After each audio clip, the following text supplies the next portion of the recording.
طرح اصال ثواب کی مجلس ہے وہ ممبر پر ولایت علی کی تلاوت ہو گئی. مومنات، جتنے بھی فرقے پائے جاتے ہیں واحد مسئلہ موت کا ہے جس پہ سب متفق ہیں. توجہ ہے مومنات، جتنے بھی فرقے پائے جاتے ہیں اس میں واحد مسئلہ موت کا ہے جس پہ سب متفق ہیں. نماز کے پڑھنے میں فرق ہے، روزے کے اوقات میں اختلاف ہے، نصاب میں اختلاف ہے، حج کے احکامات میں اختلاف ہے. واحد مسئلہ موت ہے جس پر کسی کو اختلاف نہیں ہے. یعنی کہ ادنائے عالم میں بھی کیا کسی کو کوئی فرق ہی نہیں ہے. یعنی جو اللہ کو مانتے ہیں موت ان کو بھی آنی ہے، اور جو اللہ کو نہیں مانتے موت ان کو بھی آنی ہے. موت کے پنجے سے کوئی شخص بچ نہیں سکتا. کہتے ہیں مٹے نامیوں کے نشاں کیسے کیسے زمین کھا گئی کیسے. تو واحد مسئلہ موت کا ہے اور یہ کسی کے بس میں نہیں ہے، اور یہ اللہ کا بنایا ہوا ایسا قانون ہے جیسے بادشاہ کو آئے ویسے فقیر کو آتی ہے، جیسے شہنشاہ کو آئے ویسے ہی ساحل کو آتی ہے. کوئی بھی فرقہ قطعاً یہ نہیں کہہ سکتا کہ ہمارے ہاں موت جوانی میں آتی ہے یا بڑھاپے سے آتی ہے یا بیماری سے آتی ہے.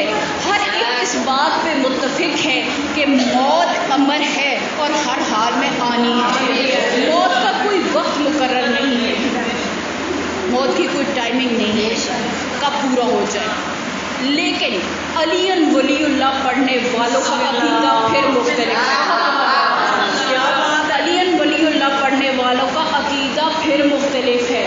ارے میں نے اکثر دیکھا ہے کہ اصال ثواب کی مجلسوں میں موت سے ڈرایا جاتا ہے. ارے ہم ڈرنے والے نہیں ہیں، ہم علی والے ہیں، ہم موت کو ڈھونڈتے ہیں. اگر جسے پتا ہو کہ قبر میں علی نے آنا ہے، توجہ ہے مومنات، آج موت کا ایسا منظر پیش کرو گی کہ تمہیں موت سے محبت ہو جائے گی. یعنی جسے موت میرے نزدیک کیا ہے جو شنود علی سے دید علی میں تبدیل ہو جائے.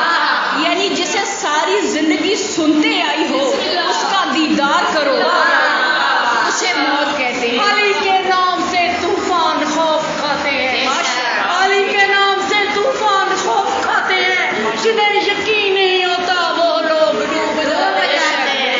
قبر میں فرشتے اور کچھ پوچھتے ہی نہیں، قبر میں فرشتے اور کچھ پوچھتے ہی نہیں، بس نام علی سن کر وہ لوٹ جاتے ہیں.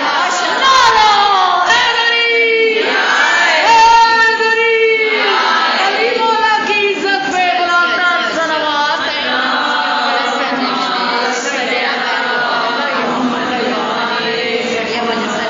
مولا آپ کو صحت و سلامتی، ان کی صحت و سلامتی کے لیے بابا سے بلند صلوات پڑھیں.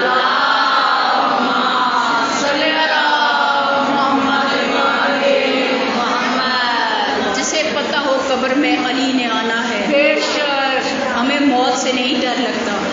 بس ہم تو وقت گن رہے ہیں، دن گن رہے ہیں کہ کب منزل پوری ہو، کب منزل تک پہنچے. اگر ہم زندہ ہیں تو اس کی وجہ ہے کہ ہم کسی کے انتظار میں بیٹھے ہیں.